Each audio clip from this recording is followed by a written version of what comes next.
By the 1980s, Detroit was dying. Everything snowballed at that moment. The effects of the oil embargo, the rise of the Japanese, the in-your-face reminder that this trio of U.S. companies was not necessarily going to be unthreatened for the rest of time. The companies maintained a presence in Detroit, but they were no longer, the thing for Detroit. The city that once was the chrome crown of Lake Erie. It was the beating heart of American manufacturing. Those plants employed a generation with good-paying jobs. Those plants won World War II. To the people in those factories of the Motor City, Joe Louis wasn't quite a legend, because Joe Louis used to work there too. When they built an arena in Detroit, they named it after him. They put an 8,000-pound bronze fist out front to remind the world of the type of people that built this city. Flash forward to the 1980s, as the jewel of the Erie had tarnished. The rust truly set into the Rust Belt. Men were out of work. Once thriving neighborhoods grew empty and dangerous. At a time when the Motor City had stalled, there was no bigger hometown hero than the Hitman. Thomas Hearns grew up on these dangerous streets. While the industry may have left, the fight game never did.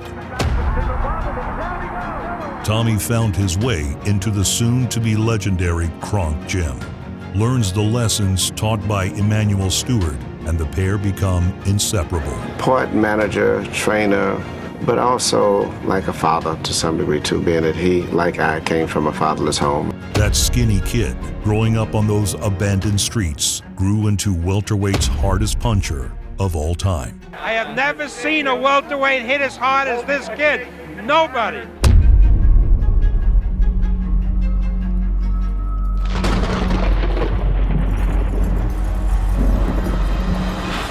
By the time Tommy turns pro, he's already a humble veteran. As he started to mature into his grown man body, by age 21, Tommy is 25-0 with 23 KOs. He takes on former champion Angel Espada. Tommy took no time to rain punches on Espada in the first, not only landing his right hand, but digging to Espada's ribs with withering bodywork. Hearns found Espada on the ropes again in the third. And Espada unable to cover effectively. This is only third-round action. And both seem to have gone out of Espada. Put him down twice. And look at Hearns pepper him. Larry Rosadilla, the official, must keep a close eye on him. It's the second knockdown from a very Espada, and Hearns is ready for the kill, with the clock running out in round 3. Tommy drops the right to the body and finished him in the fourth. The Asian version of the welterweight title. Another rump title, another rump Cuevas the WBA, so they get some box office appeal for the unthinking by labeling this a championship fight. Look at that right. Immediately, Espada went down. That's it. Rosadilla did the right thing. A knockout in the 4th round. The fight stopped by Larry Rosadilla. Tommy got his title shot against Mexican champion Pepino Cuevas. I don't care how good of a fighter you are, going 15, 10, 12 rounds, you're definitely going to have to get hit. Is there any way this fight, in your view, can go the distance? No, I can't see the fight going 15 rounds. Tommy was at home in Detroit's Joe Louis Arena. Cuevas had posted 12 title defenses. When the seasoned champion met the rapidly maturing Hearns for his title, Hearns is the aggressor.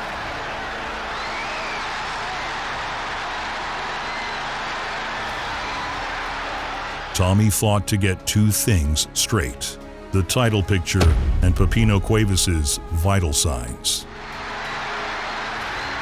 Hearns is giving Cuevas a boxing lesson.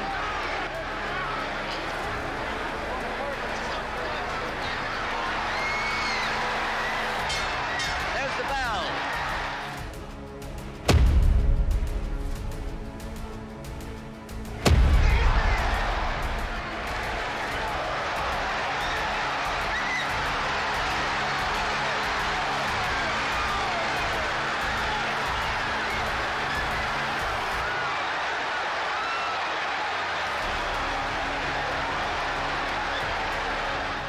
In round 2, Hearns measured Cuevas with his left hand before landing the right hand that sprained both of Cuevas' ankles.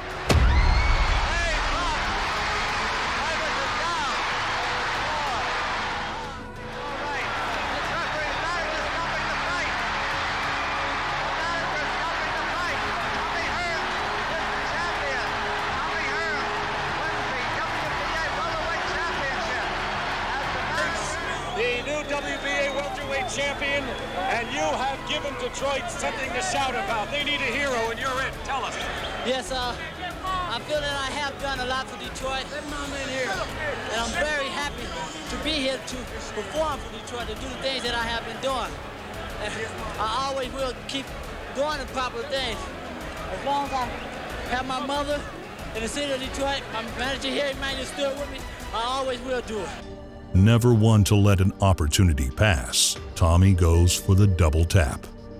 For his first title defense, Tommy took on Luis Primera. I've not seen Primera fight, we must say that.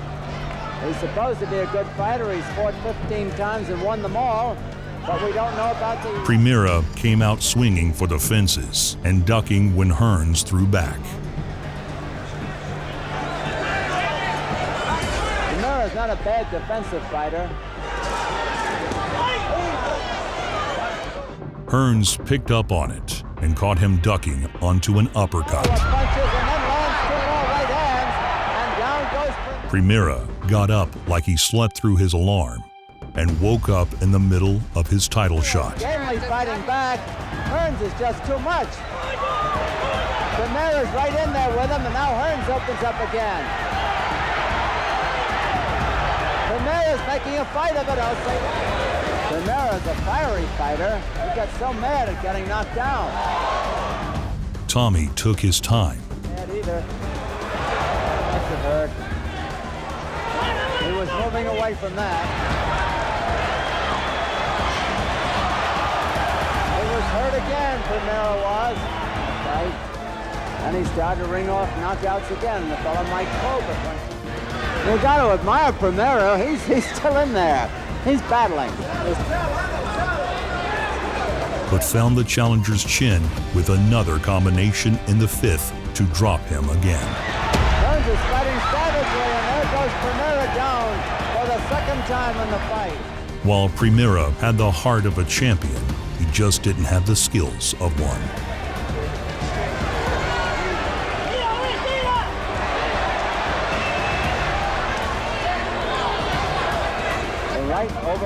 Hearns finished the fight with a series of vicious body shots to cut the contender down in 6. Really digging that body shot there. And this may be it. He went down from a body shot. Welterweight champion of the world, Hitman, Tommy Hearns. Tommy proves himself just as lethal at 154 pounds, posting some of the most horrific knockouts of his career.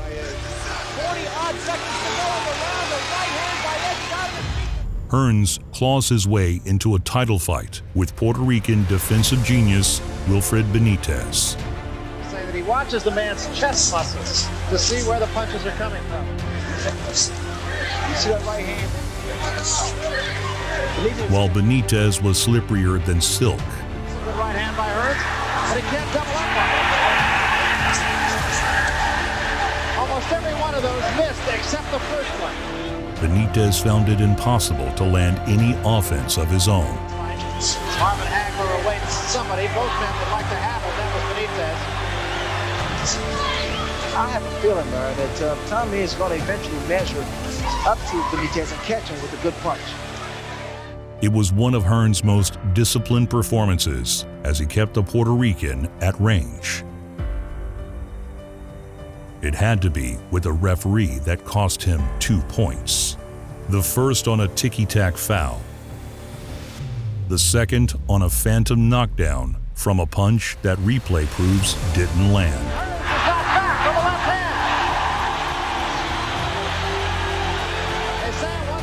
Hearns was still able to drop the champion with a straight right in the 5th. They're going to call it a knockdown. Benitez doesn't like it. No question.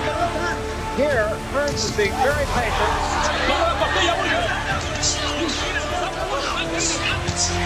Good uppercut by Hearns. Benitez trying to weather this one, taking a few shots, takes the right hand and another left. And there's the right hand that buckles Benitez. And Benitez is against the ropes and in trouble. Hearns after him at the bell. At this point now, he has become more aggressive now. It's difficult to win a fight. Benitez seemingly measuring Hearns a little bit better than before. Look at this hit by the left hook of Tommy every time he comes in.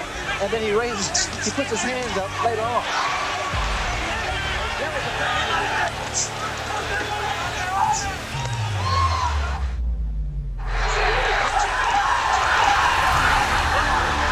And that was a better exchange of right hand from Hearns. A lot of damage in this fight.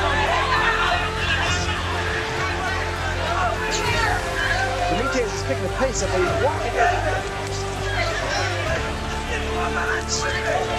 Tommy kept Benitez out at range and came away with a close but clear decision win. That's it. It's all over. And a great fight it was. Excellent fight. Two good warriors. Two worthy champions.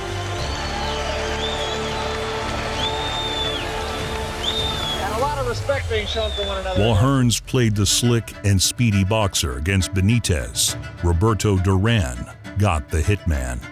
Duran might be the most accomplished boxer still alive on planet Earth. His first fight was before the moon landing. His last fight was in 2001. In all that time, nobody put a worse beating on Roberto Duran than Tommy Hearns. Look at him spear. A right hand behind the ear. Look at him spear.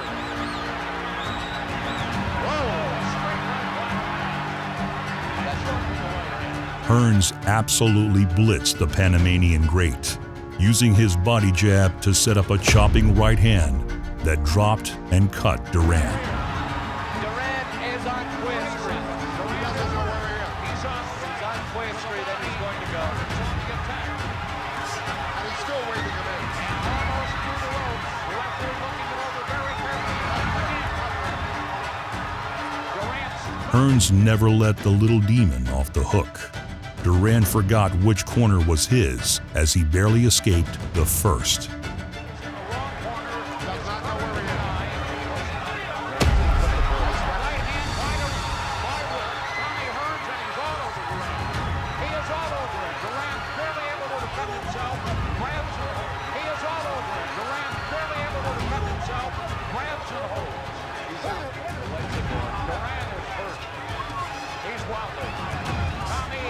In the second, Hearns drops the bomb. The right hand Tommy Hearns hit Duran with, set up with a body jab, might be the single hardest punch 154 pounds ever saw.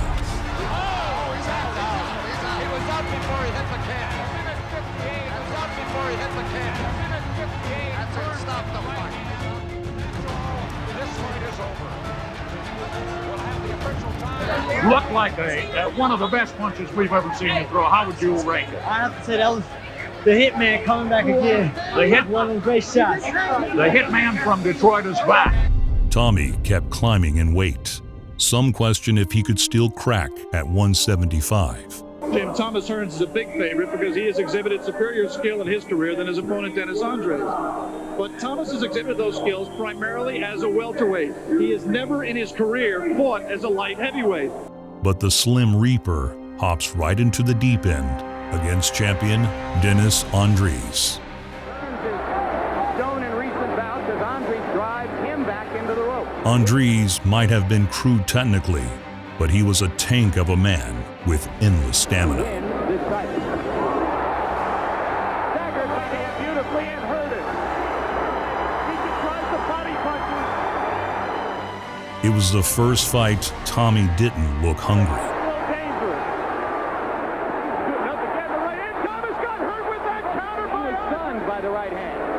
He took his time to play and punch with the brawler.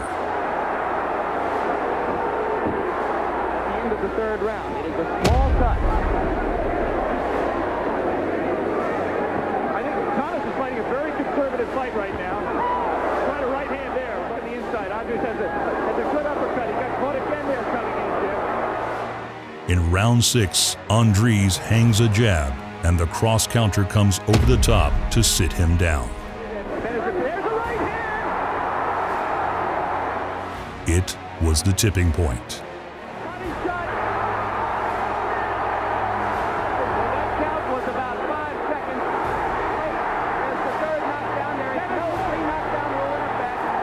This is not the kind of fast start that Hearns is down rule. Herrera's top rope fight is absolutely brutal. Andres is just being held up by his guts and his pride and determination, but he's taking unnecessary punishment. Tommy cannot line him up to hit him with the finishing punch. That is the 4th knockdown of the round. Hearns was ruthless after round 6. Oh, this is brutal. We talked about it through the fight. He had Thomas tired. Good right hand.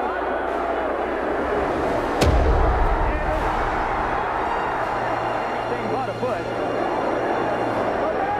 Here we go again. And again, that's just exhaustion. There's no punch. There's a knockdown. He's stopping the fight. Unbelievable.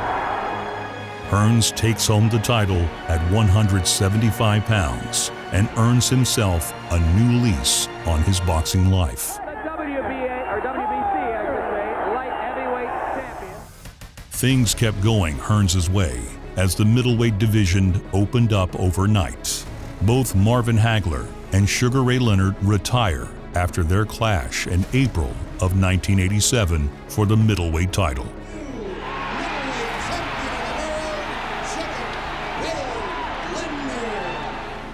With the belt vacant, 175-pound champ Tommy Hearns makes the weight cut back down to 160. Juan Roldan showed Hearns no respect. Tommy can't stand still with this guy. Tommy's lifting his head up in the air. Every punch thrown was a showstopper.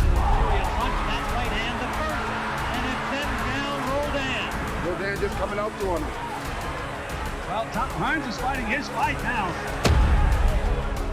Hearns cracks him as the bell rang to end the first. That's what Tommy's got to do. At the bell, he has to get up. Has to hide on this guy, from side to side. Knocks him down again off a beautiful check hook in the second. A left hook. While Juan winged his punches wide, Tommy threw his right hand straight. He's bending down. Nice.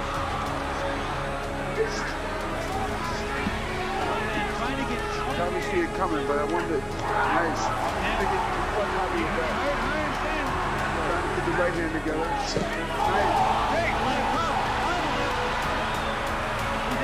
Nice. He may have taken the long way around, but this win made Tommy Hearns the first 4-weight champion in boxing history. Landed the right hand, down goes Roldan.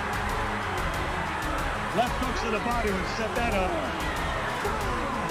He's not going to get up. This one is over. WBC middleweight champion of the world, Thomas the Hitman Hearns. The final great night of the Motor City Cobra came against all odds. Emmanuel Stewart told his star pupil it was time to hang up the gloves. Tommy's words and legs had started to slow. Manny saw the end coming, and he refused to train Tommy for another fight. Hearns opened up as a 4-1 underdog against Virgil Hill. Hill had posted 11 defenses of the WBA title. This is between he and fighting to loosen up his muscles. But that time as he started to relax and try to loosen up, Hill just tagged him with a left jab. Tommy hadn't fought at 175 since he beat Andres nearly half a decade before.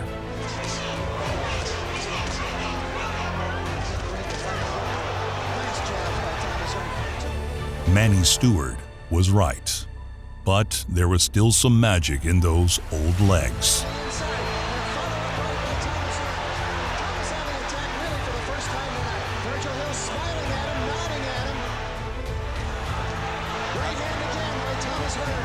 still plenty of snap on that jab.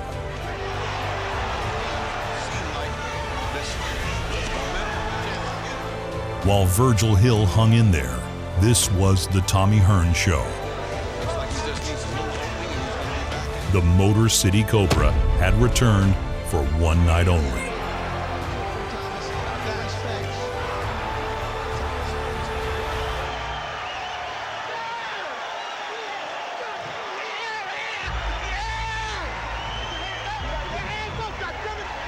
Hearns did talk shows and sitcoms and is still one of the most beloved sports figures in Michigan history.